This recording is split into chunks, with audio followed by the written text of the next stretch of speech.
Welcome everybody to 3 Count Commentaries. We'll be talking about WrestleMania 41 Night 1 and all of the shenanigans therein, though there was not much in the way of shenanigans. My initial thoughts on the entire show is this. I said several weeks ago, maybe several months ago, that Triple H and TKO do not know the recipe for making a good product.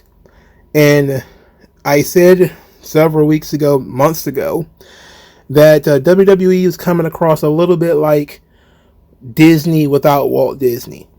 And it was never more apparent than watching this show that it was definitely missing the aura, magic, and majesty of what WrestleMania actually is.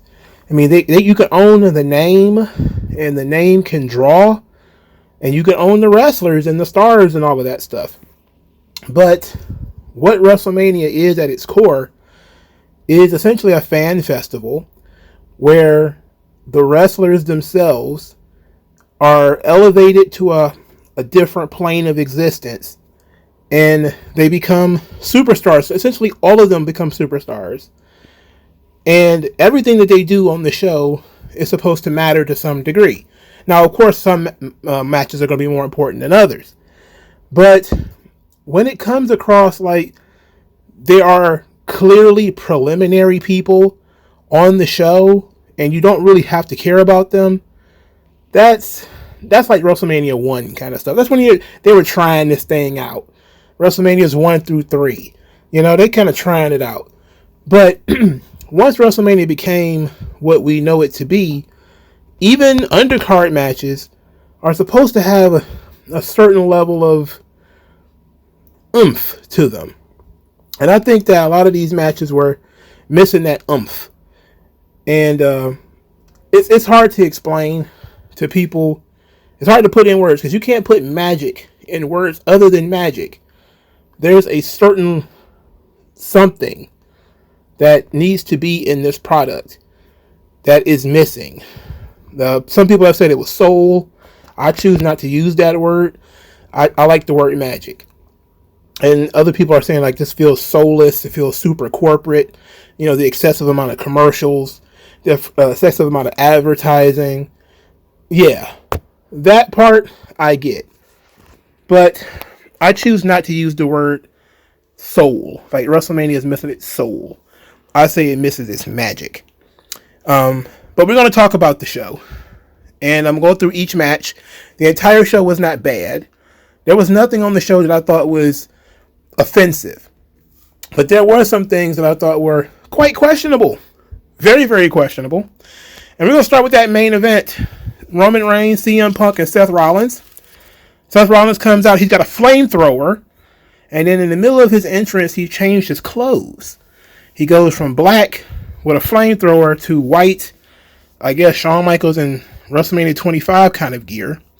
Roman Reigns has an NYE screen roll where he walks to the ring and all the different members of his family are on like these little picture screens. CM Punk gets a real elaborate entrance. A video package, one that ties in his initial WWE run with This Fire Burns and the opening promo that you see on ECW on TV in 2006. And then the older version of Punk saying the same lines basically means that he hasn't changed in all this time, which is a good message, especially to the CM Punk fans, is that he's the same guy as he used to be. You know, nothing has changed. His addiction is still wrestling. He's still straight edge. And it's other people who have changed. So Living Color plays him to the ring. Sounds okay. Live bands have not been the best lately because something is always off with the audio. And the audio felt a little bit off here. Only a little bit. But mostly it was pretty good. The match itself, however, was a very good match. You know, this was one of the matches that the crowd was involved in. They were really behind each guy, mostly Roman Reigns, as the star of the show. And there was a whole lot of spots. All these triple threat matches and fatal four ways, and sometimes wrestling in general gets a little too spot heavy. And this match had a whole lot of spots in it. It's just too many for me to go through. But there was the spot where Rollins and Punk are fighting through the crowd, and then Roman leaps over the barricade to take them both down. That was pretty cool. I noticed that Roman Reigns is now wrestling in gym shoes. There's like an exponential increase in guys wrestling in gym shoes since Vince left. I know that was one of the things that he didn't really care for. I think Roman used to wear slim gym shoes before, and then Vince kind of pulled the plug on that. But now Roman's in gym shoes. Finn Balor's in gym shoes. There's probably Kofi's wearing gym shoes. Like, a bunch of dudes are walking around in gym shoes now. Saving money on boots, but putting their ankles at risk. Anyway. So, another spot in the match was the Doomsday Device by Roman and Punk, which I thought was pretty cool. The really hot spot of the match, Rollins countering the spear into the pedigree. Then followed it up with a stomp and only got 2. Then next, we got some drama with Rollins trying to convince Roman Reigns that CM Punk needs to be put down. And Roman Reigns, for some reason, was conflicted, confused. And Rollins is going on about, you're by yourself. Of course you don't understand. You don't get it. You're all alone for the first time. No bloodline, no Mox, no me, no Heyman.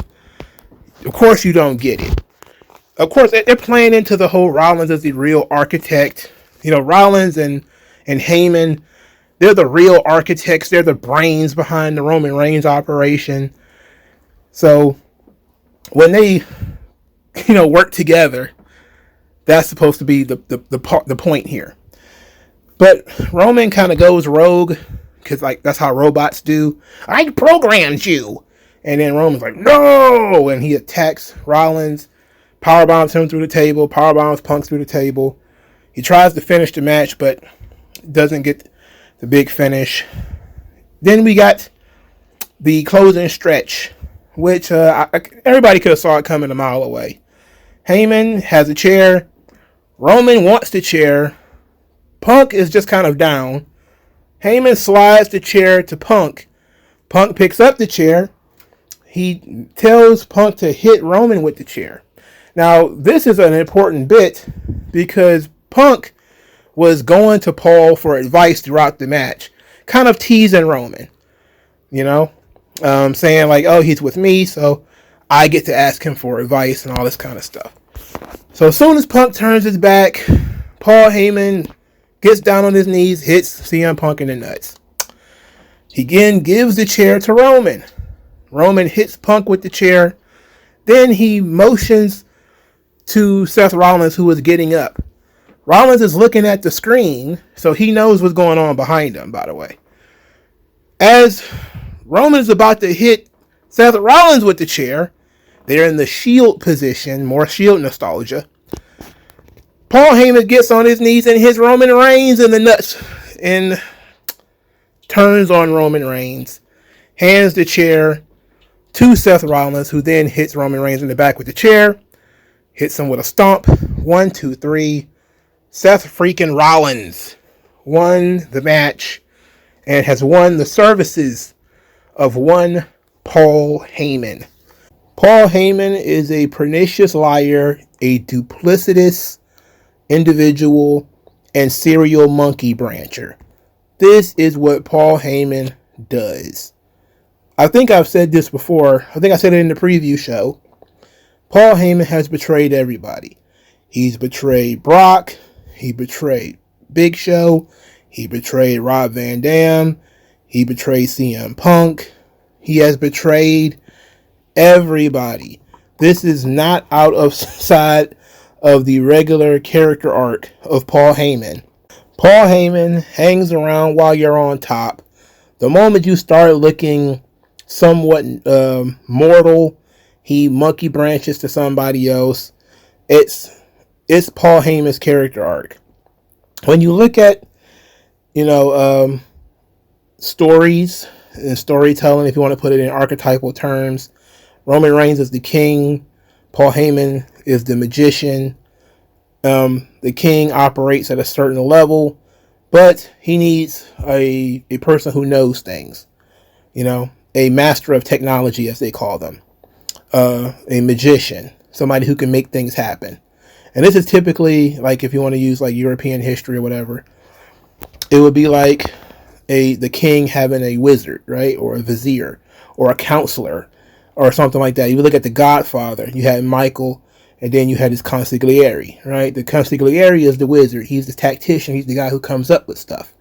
He's the guy who thinks about the things and kind of pitches the idea. Why Michael is in the position of, no, because of this, no, because of that. Or what is Michael's agenda? And then the consigliere tries to figure out how to best fit Michael's agenda in this situation. That's Paul's job. Paul's job is to figure out what Roman Reigns wants and the best tactical way in order to get it. That's his job. That's always his job. Because as a manager, that is your job. Your job is to manage the affairs of the person that you're with.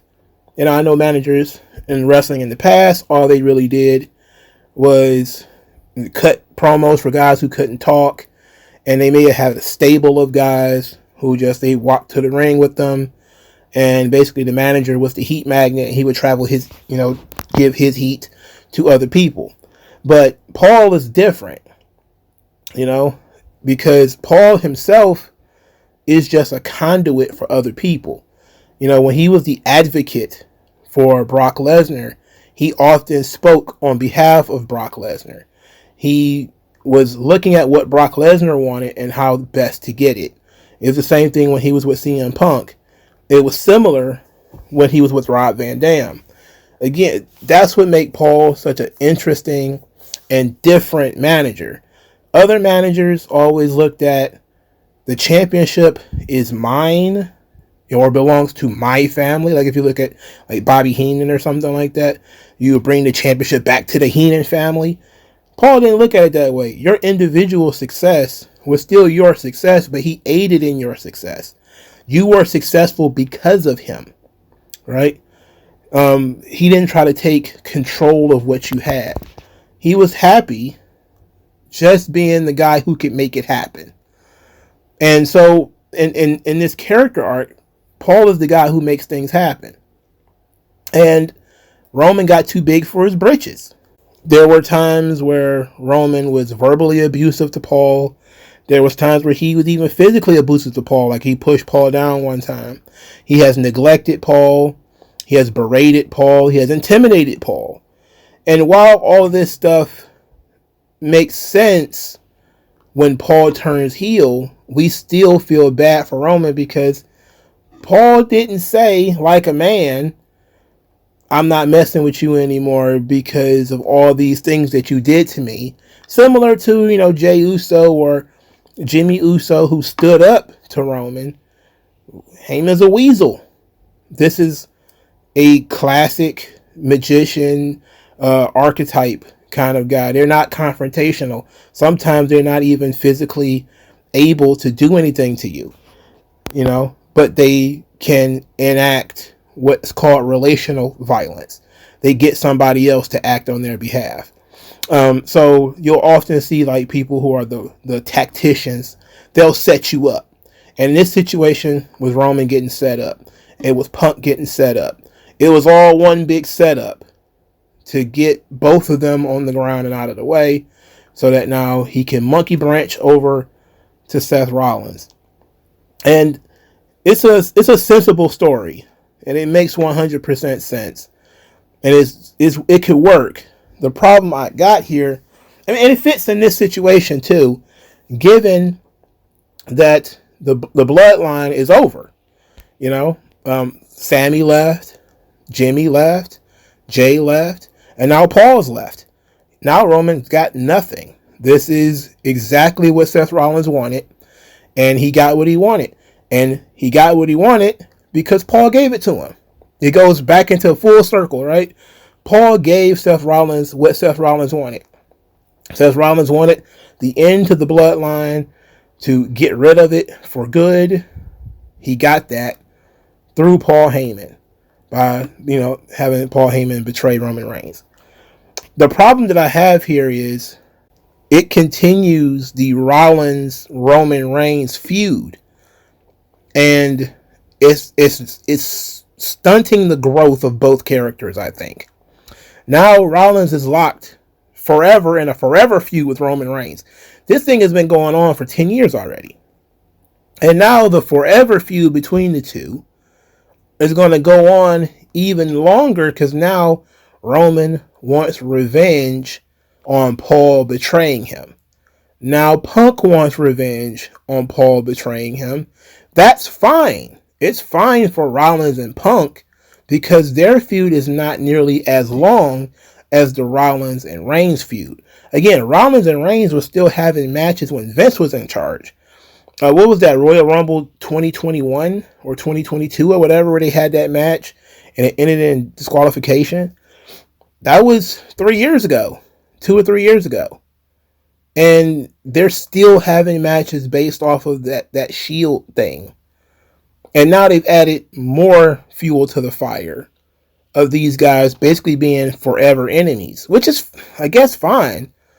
But it's still about the Shield at the end of the day. It's not allowing the characters to move on from that traumatic event. It's creating new trauma in relation to that same event.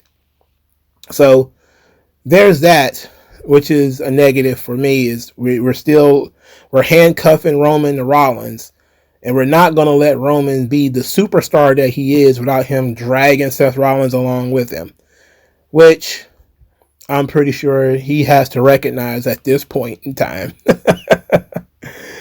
It works for Rollins. Rollins needed something. Him cross-dressing and being a general weirdo wasn't working for anybody. Him being the world champion, the fighting babyface, and that didn't really work for anybody. I'm wondering what kind of role Heyman will have with Rollins, because Rollins doesn't need anybody to talk for him. He doesn't need a tactician to plan things out for him. What he needs, and what he's always needed, is muscle. So back when he first turned heel and joined the Authority, he had J&J Security, he had Kane, and then over time he was a Monday Night Messiah, and then he had Buddy Murphy, and he had AOP. If you're going to do something like that again, you're going to create a Paul Heyman, Seth Rollins alliance. Rollins is going to need heavies. So now we should be looking at, what are we going to build with Seth Rollins? You're going to put some guys around him. Who should those guys be? And that's going to be an interesting question going forward, because I think it's inevitable, because he's outnumbered by the baby faces for starters. So he's going to need guys with him. There's 2 guys going to be in pursuit of kicking him in the ass. So he needs people with him. Who are they going to be? Is it going to be a revamped tag team? Is it going to be 2 singles guys? Are they going to be smaller guys? I would hope they would be bigger guys with some potential. There's a lot you can do in this position, So it was a logical decision to have, Rollins and Heyman work together. And it opens up a lot of narrative stories for you to work with. The only problem I have here is you're going to have a hell of a time killing off the bloodline, because everybody was so invested, and this is sort of the end of that story. And the beginning of a new story, you're going to have to really make the most of this thing. And I don't think Triple H has not done a great job of that, but they made the decision, and now that the decision is made, they got to live with it, okay? But the match itself was great. I just don't like triple threat matches, so it's not going to be like on my match of the year calendar or anything like that. And I just think that guys hit too many finishers. There was too many GTSs and spears. There's a bunch of spears in this match, a bunch of stomps. It It was a good match, worthy of the main event considering the drama that was involved. You know, the idea that anybody else should main event was pretty, especially night one, is pretty goofy. All right, let's talk about that Charlotte Flair Tiffany Stratton match. This match is very controversial. It's controversial because it wasn't the cleanest affair in the world. I think people get so used to their pro wrestling looking like Will Ospreay matches where all the moves hit cleanly and there was very little struggle in the offense. But there was some of that. There was also a certain level of intensity that I did like, but there was just some flat out sloppiness. There's one thing where, you know, you're struggling. There's another thing where one person is clearly lost in the ring, and Tiffany was lost a couple of times, and she had to redo spots, and she missed spots. I mean, it is what it is. I'm a big Tiffany Stratton fan, but she had better matches with Becky Lynch. In this match, she did her part, but she did fuck up sometimes. You know, and it happens. You know, I've watched Rob Van Dam matches where they screwed up spots and had to do them over. I've seen Rey Mysterio matches where he screwed up spots and he had to do them over. I think people are applying too much pressure to Tiffany Stratton. She's in literally her first year on the main roster. She's literally been wrestling for 3 years at the most. For somebody who has only been wrestling for 3 years, I think she's pretty damn good. But she did screw up a couple of times in this match. She either missed a spot or she went into a spot too late and Charlotte had to physically put her in the spot, or Charlotte had to wait for her to do something. But Charlotte was also sandbagging. And if you actually look at Tiffany after this match, you could tell that Tiffany got her shit kicked in. Like literally her 3 teeth got chipped. So that means Charlotte was being stiff and beat the hell out of this girl. All right. She had a knot on her head because of Charlotte. Right. So Tiffany did not get a clean win. It was clean in so much that it wasn't a cheap win. But Charlotte kicked the hell out of Tiffany. She kicked her in the mouth. And I'm pretty sure it was one of those boots because she booted her in the face a bunch of times. I'm pretty sure one of those boots to the face is what chipped her tooth. But Tiffany blew some spots. And Tiffany made some errors, some rookie mistakes. This is her first WrestleMania. It's okay. The match itself, I think, was pretty good. It was some sloppy spots in it, which is to be expected.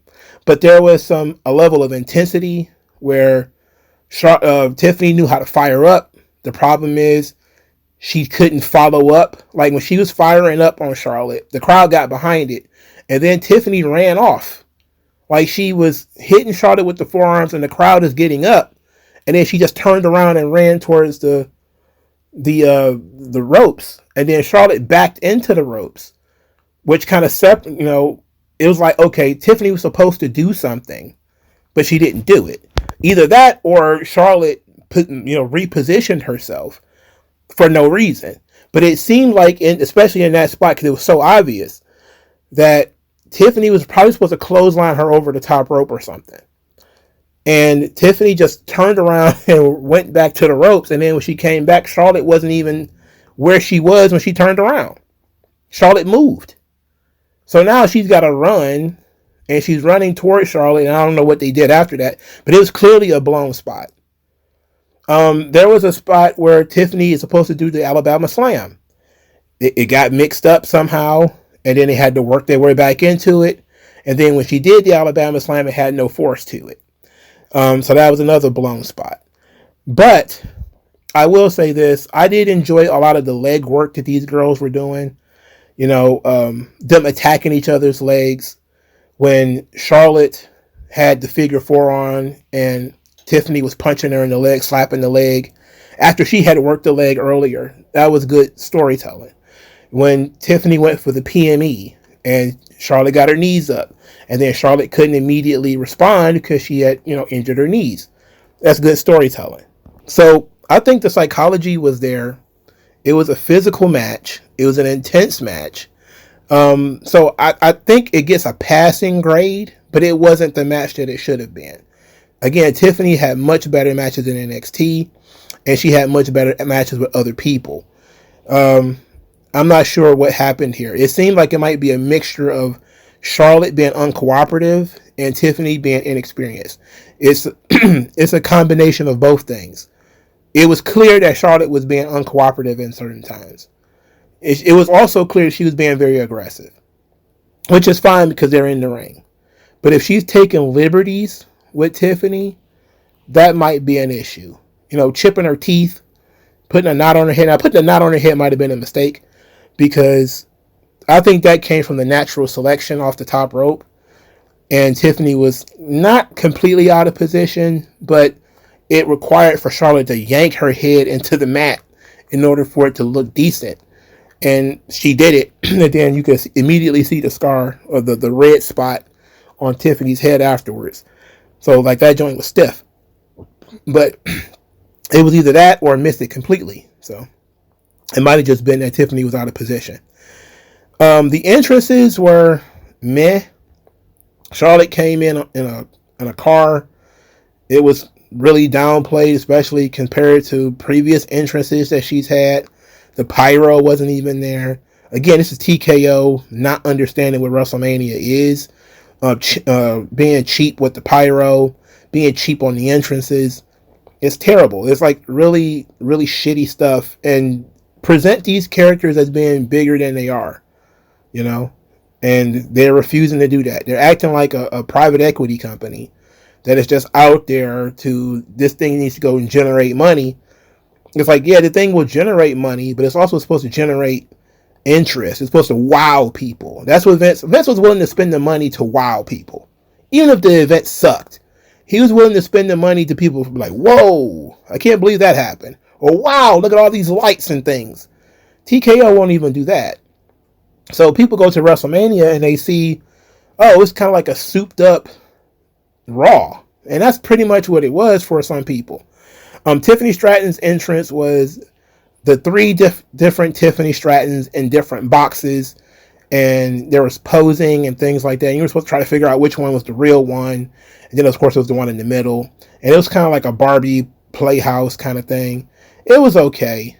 It not what I would have done, but it was okay. Doesn't feel like a super entrance to me, though. You know? Also, I don't know who told both of them to wear pink, but it absolutely looks like a mom and daughter having a fight at a trailer park. It's exactly what it looked like. These women look too much alike for them to be wearing the same colors. And you very quickly... The difference is pretty clear because Charlotte is skinnier and taller than Tiffany. But it's fairly honest, like, this is like the first time they've done this, where they've worn the same thing. I think it's been on purpose, and it's supposed to be a visual story, that Tiffany is a younger version of Charlotte, and or she's, you know, patterned herself after Charlotte or whatever the case may be. It's happened multiple times where they've been engaged in physical combat or verbal combat, and they were wearing virtually the same thing. Tiffany Stratton on SmackDown said that she was feeling bullied and disrespected in the verbal tirade, and she said this in other interviews as well. And I don't think she's in character when she says this stuff. And in the interview, she said something that was really weird. In one of the interviews, I think it might have been the SmackDown interview, that she wants to win, but if it happens that Charlotte beats her, then that's fine because she's got 10 more WrestleManias in her. And it was like, well, I wouldn't talk like that, but it seems that she was aware that things might not go her way, but ended up going her way just fine. But Charlotte put her through the blender first. Ultimately, I do think Charlotte took advantage of Tiffany's inexperience, stiffed her a couple of times, and was being uncooperative with some of the spots, you know, probably moving when she was supposed to stay still or something like that. But what can you do? It wasn't the train wreck I expected it to be, considering Charlotte was offended at one point in time during the promo segments. and was continuously asked about it. And Tiffany was continuously asked about it. And they both seemed to have an aura about it where you get a feeling that Tiffany Stratton was standing up for herself and not wanting to take Charlotte's bullying, if you want to use that word, but Charlotte being aggressive and being uber competitive and moody, and Tiffany wasn't going to take it. And hey, you got to give the young god credit for that, but at the same time, she came into the business thinking that everybody works together. She didn't, in NXT, she did not get a whole lot of resistance when it came time to do her moves. Charlotte offered resistance. And resistance is what wrestling is about, because things are not supposed to look like a kung fu fight scene. And that's the one thing I will say about this match, is that it didn't look like a dance. It looked like a mom and daughter having a fight in Walmart. That's what it looked like. And sometimes that's how wrestling matches are supposed to look. But it was obviously some things that were clearly botched, and you can't escape those things. So I give it a passing grade. I enjoyed it. There was times where I thought Charlotte would win, which is a positive. A huge positive for me is matches where the physicality makes sense and when it's possible that either person could win. Now, the crowd didn't really care, unfortunately, which I think is a big distraction from the match. It's a big distraction from the show, is, the lack of crowd energy, but what can you do? Next, Rey Fénix versus El Grande Americano. El Grande Americano wins the match. I think this was one of the better matches on the show. I actually had fun with this match. I really enjoyed it, actually, if we're being fair. There was a video package for El Grande Americano's entrance that featured him talking under the mask, and it was very bad dubbing, like he speaks Spanish. It was very Kai-en-Tai. It was so noticeable that I actually started laughing. Then he had a mariachi band wearing El Grande Americano masks, and the character, it was announced as being from the Gulf of America. Michael Cole insists that he's from the Gulf of Mexico. That's because that's what it was called when he was born. Okay, whatever you say. While Fénix had his entrance, who is, he's replacing Rey Mysterio, El Hijo del Vikingo was at ringside with Miss Pena, the former owner of AAA. And El Grande Americano went over there and picked a fight with Vikingo. And Vikingo kicked him in the head. This was before the match started. And then they had the match after Vikingo kicked him in the head. Now, here's an interesting bit that they decided to do some stuff with Vikingo already. They didn't waste any time getting him involved in the product. So now that they have purchased AAA and they've assumed all of these contracts, Vikingo is immediately a WWE guy, I guess. So he's available to do stuff. They decided to do this. Okay. Just to get him a rub. He gets to do some stuff at WrestleMania, which is fine. Now, El Grande Americano and Fénix, I think they had a hell of a match, The El Grande Americano, the backwards 450, or what they call it, a 540. I don't know what they're calling it. It was absolutely insane. And he nailed it too, by the way. And it looked stiff. It looked like it hurt like hell. Okay. Then the fun part of the match was near the end when El Grande Americano loaded the mask. Because he goes for a headbutt with the mask, but Fénix counters it. Then Fénix runs the rope and he kicks El Grande Americano in the head. But the mask is loaded, so he hurt his foot. He goes for the ankle lock, meaning El Grande Americano goes for the ankle lock. Fénix manages to escape that.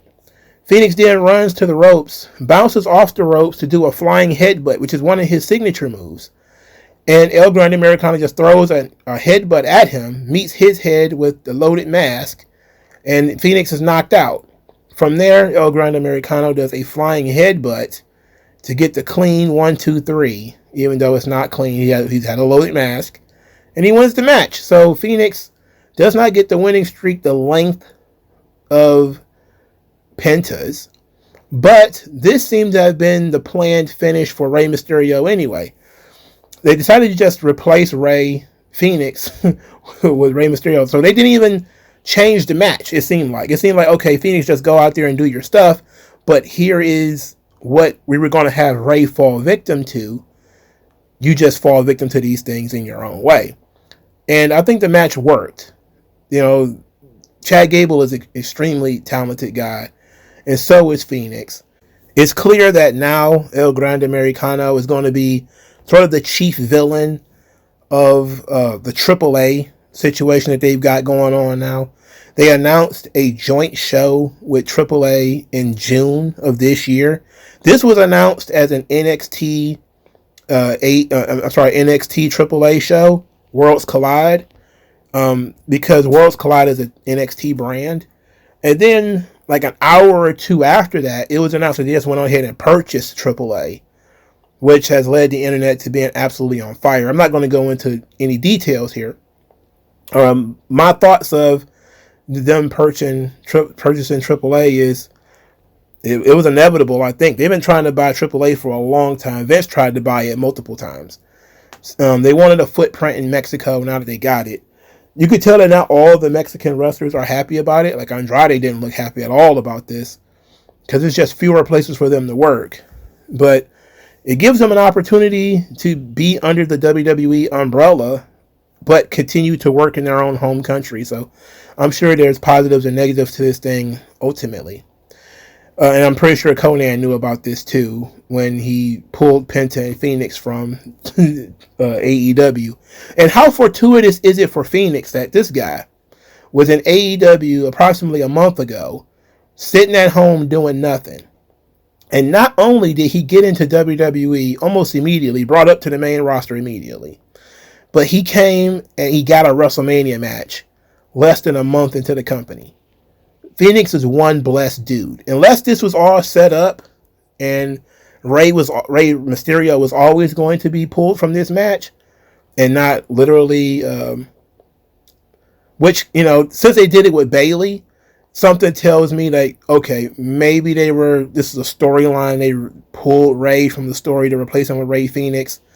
Or maybe it's because after they purchased AAA, they decided they can do more with El Grande Americano as a talent in Mexico.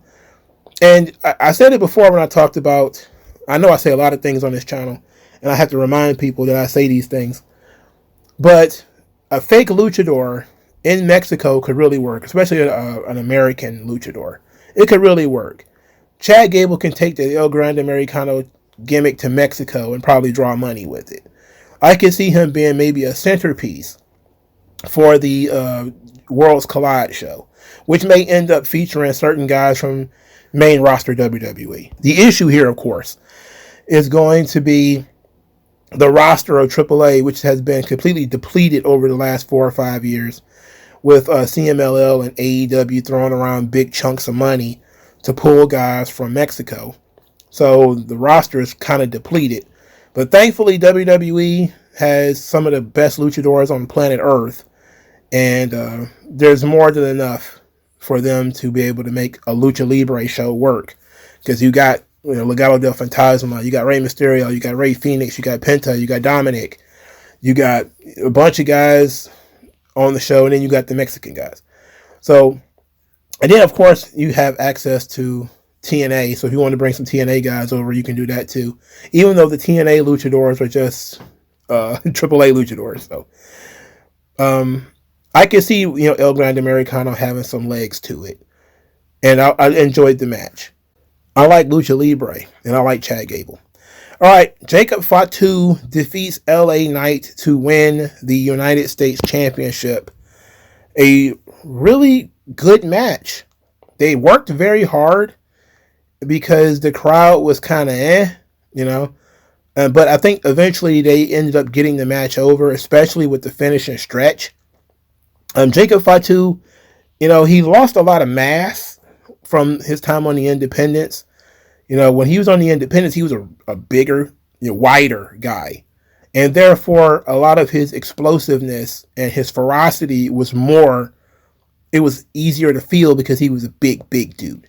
He went from being like I don't want to say like an offensive lineman to a fullback, but that's kind of the difference between looking at him on the Indies or looking at him when he was in MLW versus looking at him now. But he's trying to carry that same aura without having that same mass. And he's working. It's really doing a good job here. LA Knight, super over, but not given a lot to work with in terms of the audience. Being able to play with the audience, being able to really get over with the audience. They've been coasting off of him just saying, yeah, and that's been it. Oh, he's got yeah over, and that's all we need to have. As long as he gets to say, yeah, then that's it. That's not enough. People need to get invested in the storytelling of this thing. And the storytelling of this storyline has been poor. It's just been Jacob Fatu is unhinged, and he attacks people and beats people up. And that's pretty much been the story, because it could have been anybody on the other side of the ring. It just happened to be LA Knight. Now, they did do a video package for this in order to tell the story. Jacob Fatu's entrance featured him wearing a mask. I don't know what kind of mask. I don't know what the significance of that was.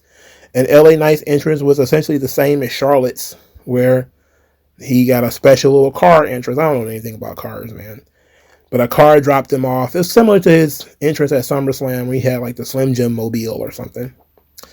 All right, so these guys had some really good stuff here. Jacob Fatu is really good with explosiveness and intensity. Samoan drops and power slams, really good shit. The overhead German suplex off the second rope by LA Knight was pretty dope. The double jump moonsault into the BFT spot, I thought that was a botch. I looked at it and said, I don't know if that was a BFT. It looked like he landed on top of LA Knight, but the crowd went nuts for it. And I was like, okay, I'm just gonna roll with it, man. Like if they must have saw something I didn't see. So they rolled with it. And very smart to have Jacob just put his fingers on the ropes. He grabbed the ropes instead of kicking out of it, because it's a super finisher essentially. So the idea that you're going to kick out of the guy's super finisher is nuts. Jacob Fatu hits a Samoan drop off the second rope and then does the double jump moonsault 2 straight times to capture the title. Really good job here by these dudes. Definitely felt like a match that could have happened on SmackDown, but a very solid match nonetheless. And there was absolutely nothing wrong with it. Haku comes out to celebrate with Jacob Fatu, and I was thinking, like, that's weird. Very weird for Haku to be out there. I know they're related, but why is Samu not there? Because Samu is actually, I think, his actual dad. So whatever, it doesn't matter. It's Samoan things, right? But yeah. Jacob Fatu is the United States champion. That's a good move. They're trying to make him the next Umaga. I don't like that. I think he should be himself. Hopefully he holds this title for a long time. It can make it matter. Even though this is below where I would have put him, I probably would have Jacob Fatu higher on the card. Not, as a world champion, but as a guy who has personal feuds and not shackled by a mid-card title. But you're going to look at it from the perspective of he's going to take this belt to the next level, whatever level he's going to, and he's definitely going to go higher. He's going to take this belt with him, and that's fine. But you could have done the same thing with LA Knight. Now, in terms of LA Knight, there's no other option. You got to turn him back heel. I say move him to Raw, turn him heel. A good feud for Jey Uso. They're going to have 2.5-star matches, but if you let them cut promos and get over in terms of story, they could have some fun interactions and things like this. Go that route. That's my strong suggestion, is to move LA Knight to Raw, turn him heel, and feud with Jey Uso. That's my because for starters, it's an elevation of LA Knight. He's been in the same position for 2 years, 2 or 3 years. The guy's over the age of 40. He can't be a jobber to the stars kind of guy forever. That's not going to work out for him. If you got to give him at least a chance to flirt with the main event. And yes, he did wrestle Roman Reigns a couple of years back, but it's wide open on Raw. There's no guaranteed main heel on Raw. That's not somebody Jey Uso has wrestled 100 times already. Like, he's already wrestled Rollins a bunch, and he's wrestled Gunther a bunch. He's wrestled, I don't know if Drew McIntyre even counts, but he's wrestled him a bunch. So that's something fresh, it's something new, and it will allow you to elevate them both. I think that's the smart play. But I knew LA Knight was going to lose this match, and I'm not too concerned about it. Next, Jade Cargill defeats Naomi. So the match was fine. It was a little slow for my liking, but that's due to Jade Cargill's inexperience.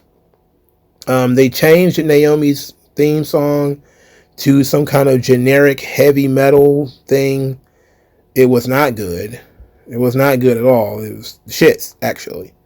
Jade Cargill had a special entrance with some kind of weather guy who I'm supposed to know, but I don't, saying that a storm was coming. Jade Cargill's nipples were out during her entrance and during the match. I'm pretty sure you can find pictures if you're so inclined. Now, the match in and of itself was okay. Jade Cargill, her improvement is minimal. Like, she's not improving in leaps and bounds. She's improving in increments. She wasn't asked to do a lot in this match, which is the best. She was basically asked to take some bumps, do some selling, and she was able to do that. Naomi hit an X Factor on the floor, followed by a blockbuster to the floor. Naomi did a wheelbarrow bulldog off the second rope into the split leg moonsault and only got a 2. Then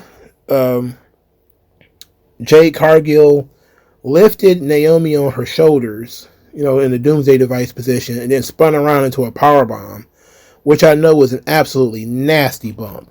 Oh, that looked like it hurt like hell for Naomi. It looked stiff. That was a very stiff bump. Also, Jade caught Naomi on a dive into a jackhammer. So I think she did her spots. It was a little sloppy. It was a little slow. If this was on television, it would be okay. At WrestleMania, I don't think so.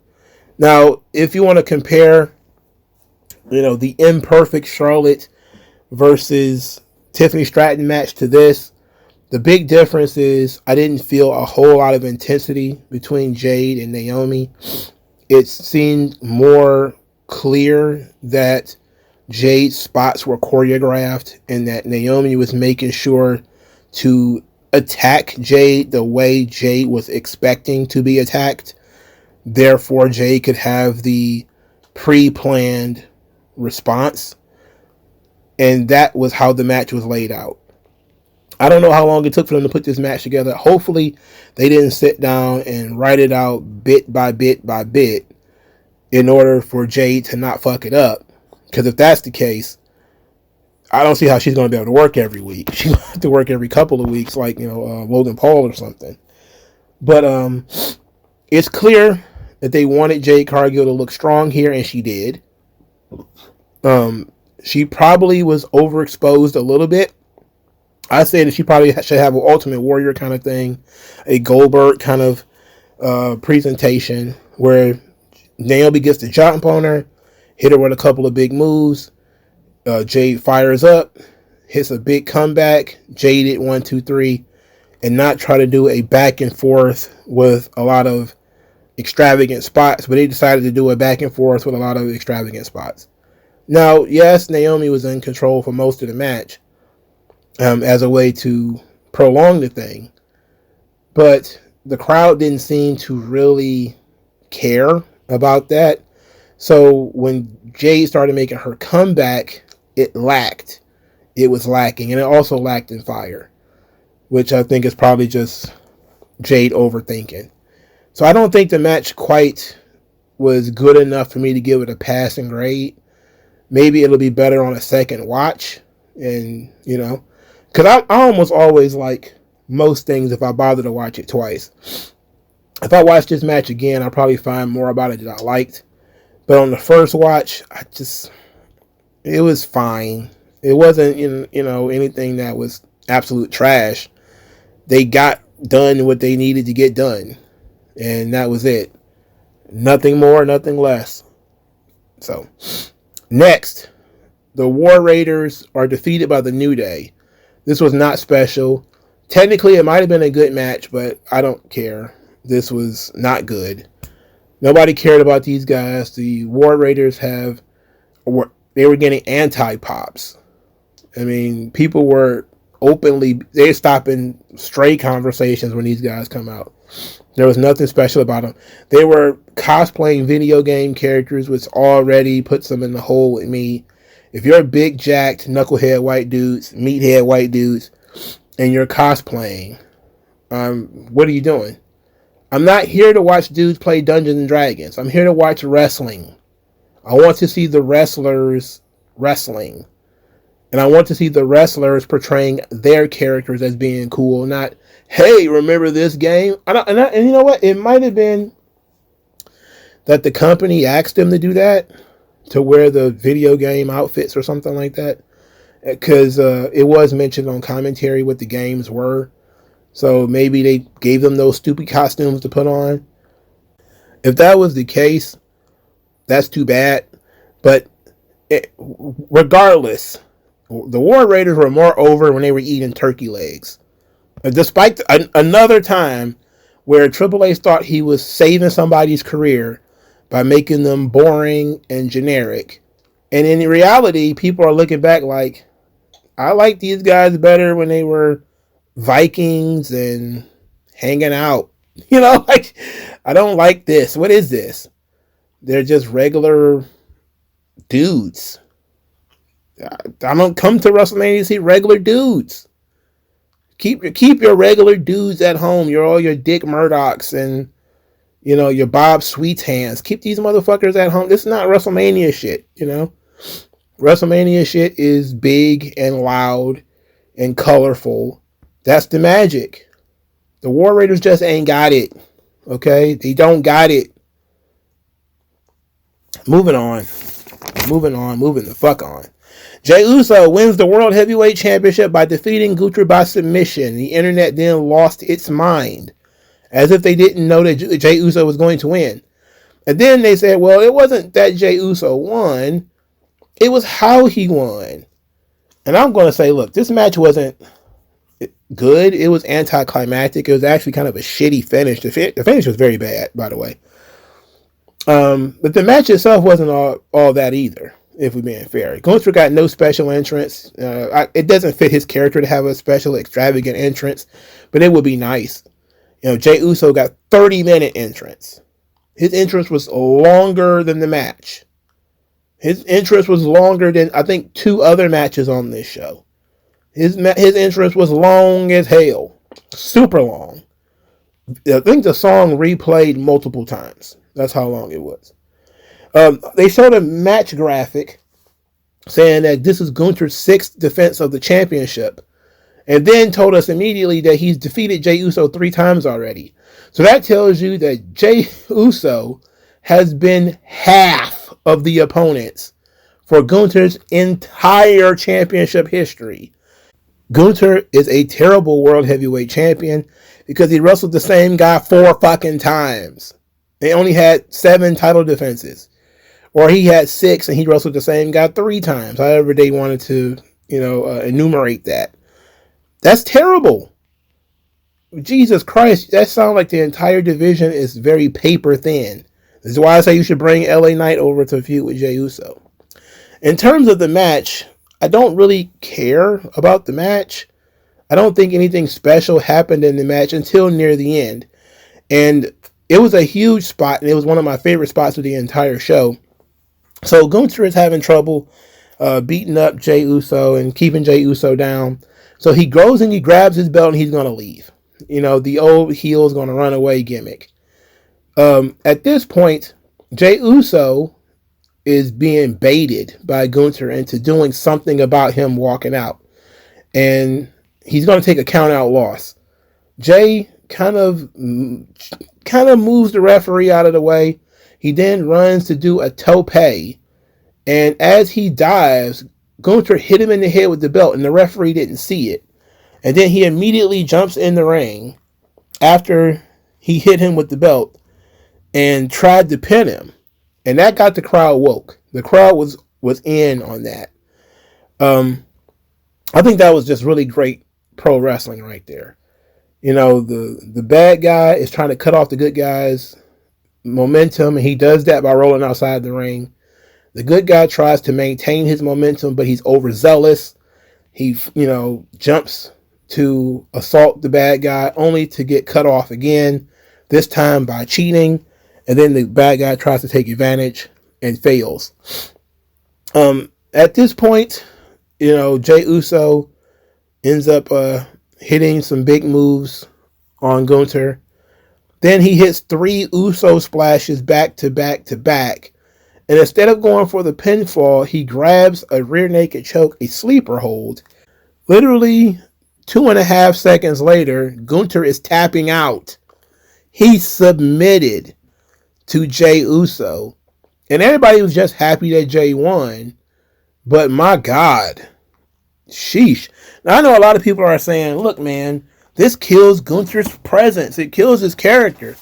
No, he's a heel. Who cares? What it does, more than anything, is that it shows that whoever booked the finish for this match has no brain function. Some vegetable in a hospital somewhere decided, what if Gunther submits to a move Jey Uso never fucking does? He never does a sleeper. And you mean to tell me that Gunther is a professional wrestler? A guy who cannot escape a sleeper hold? What? I've been watching guys counter sleeper holds for years. I've seen people counter Samoa Joe's sleeper. I've seen people counter Roddy Piper's sleeper. I've seen people counter sleepers all the time. Gunther is the kind of character who should be able to counter a sleeper hold. And Jey Uso is the kind of guy that his sleeper hold should be available for you to escape. There are some people where, submissions are their thing, Samoa Joe or Shayna Baszler or something like that. And, they should be able to counter your counter. But Gunther is the kind of guy that he should be able to get out of a rear naked choke. It made no sense to me. It's an absolutely terrible finish. Absolutely god-awful, shitty finish. But they had to get the belt onto Jey and get this yeet thing over. And that's what they did. They let the people yeet themselves into oblivion to start the show, and then they retired for the rest of the show and didn't care. They sat on their hands throughout this entire match, for the most part. And, until Gunther hit him in the head with that belt, they were sitting on their hands for most of the match. And then most people were shocked by the submission and didn't pop. So there's that, man. I don't know what else to say. It was a fine match with an anticlimactic finish. It really didn't make any sense. That finish did not make any sense. It doesn't fit Gunther's character. It doesn't fit Jey Uso's character. It doesn't fit the story they were telling. Which, it required blood, I think. I think Jey Uso should have busted Gunther open. And maybe if he wanted to choke him out after that, that would have made a little bit more sense. Similar to when Gunther got strangled by Ilya Dragunov in NXT UK. I think he was busted open during that match. No, because I think Ilya Dragunov was a lot more intense in that situation. And here, the blood could have actually helped. Tell the story of Gunther being drowsy already due to blood loss and all that kind of stuff. Would have made perfect sense, and then it would have been revenge for what happened to Jimmy. Story. Story shit. They decided not to do that. Also, when it comes to story shit, they decided not to play a video package for this match. This match was built up over time with multiple title defenses and losses. And they decided not to do a video package, but instead to just basically go right into the yeeting. Let everybody get their yeets out. So it is what it is. Let's talk about some of the other accoutrements of the show. The stage was mid. It was okay, but there's no theme to it. You know, I get it that you don't want to go AEW and have poker chips and playing cards all over the place, but it would have been nice. It would have been nice for you to have poker chips and playing cards and shit all over the place to make it a big deal. Also, Triple H's opening video package is terrible. It's more bullshit about heroes and villains. In our story, there's heroes and villains and ice cream. And, are you the hero? Are you the villain? Are you yogurt? I'm like, come on, man. What the fuck? I said this on Twitter, and I'm going to say it here for everybody. WWE should not be presented like NFL or the NBA. It is a unique art form and should be presented like a unique art form. Lee Fitting and Nick Khan need to stop trying to turn this shit into some ESPN2 buttfuckery, okay? I don't want that. I don't want to watch people roll their clothes into the building to start the show. I don't want to see that. I don't want to see Triple H bald ass head 6 times throughout the show. I don't want to hear his voice on the video package.